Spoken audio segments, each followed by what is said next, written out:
Okay, let's dive right in. When you're applying for an ITIN, the documents you submit are, well, they're everything. Your application is only as strong as the proof you provide. And believe me, one single mistake can lead to some really frustrating and long delays. Today, we're going to cut through all that complexity and get right to the heart of what the IRS actually wants to see. So let's start with the big question, right? You might think a valid passport is the golden ticket, the one document that just sails you through the application process. But is it always enough on its own? Well, the answer, as you're about to find out, is surprisingly complicated, and it all depends on who is applying. Before we even look at a single specific document, we have to get our heads around the fundamental principle behind this whole thing. The IRS needs every single applicant, no exceptions, to submit proof of two separate things. First, your identity, that is, who you are. And second, your foreign status, your connection to a foreign country. That's it. Everything hinges on proving those 2 points. Now, this is where it gets really interesting. This slide here, it lays out the whole list, all 13 documents the IRS will accept. As you can see, some prove identity, some prove foreign status. But look really closely. Only one, the passport, is what the IRS calls a standalone document. It's the only one that checks both boxes all by itself, which is exactly why it's so powerful. Yeah, so because it's a standalone document, submitting a valid passport is, by far, the most straightforward and simplest way to meet that core requirement. For the main person on a tax return, the primary or secondary applicant, this is usually all you need.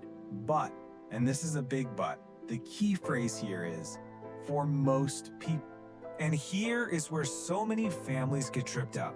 There's this critical exception, a detail kind of buried in the IRS rules that specifically targets dependents, and it completely changes how their passport is viewed. And here's the rule word for word. The cause and effect is simple, but it is absolutely critical.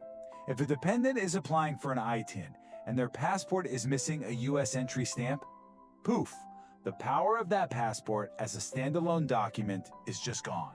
It is no longer enough all by itself. And this just illustrates the difference so perfectly. We're talking about the exact same document, a valid foreign passport. For the primary applicant, it's a powerful standalone proof. But for their dependent, if it's missing that one little detail, that date of entry, it loses its standalone status. This one distinction is the reason so many applications get rejected. So, what do you do if you find yourself in that situation? Well, you basically have to build your own proof by combining documents. The process is clear. You have to submit at least 2 separate documents from that approved list of 13.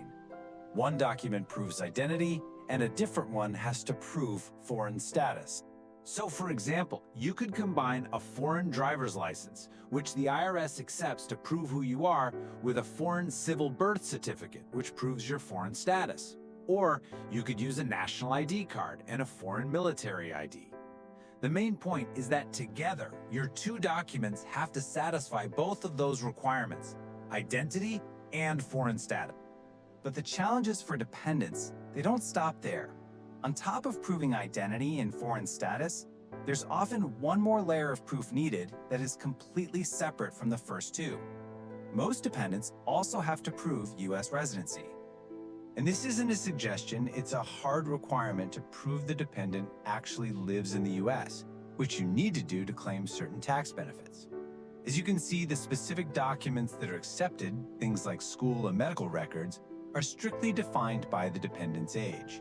For someone under 6, a U.S. medical record works. For a teenager, it's got to be a U.S. school record. It's just another layer of detail you absolutely have to get right. Okay, before we finish up, let's clear up a huge point of confusion that can get your entire application thrown out instantly. A lot of people think certified and notarized mean the same thing. To the IRS, they are total opposites. A certified copy comes from the agency that issued the original document. A notarized copy is just a photocopy that a notary public watches you sign. The IRS could not be more explicit about this. Do not send notarized copies. They will be rejected, period. You must submit either the original documents themselves or a certified copy that you got directly from the original issuing agency. This is a non-negotiable rule, and there's no way around it. So at first seems so simple, just use a passport, is actually a path with some really critical exceptions and extra layers of proof, especially for dependents.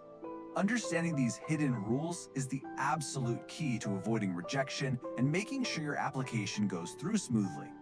So now that you know them, which document path is the right one for your situation?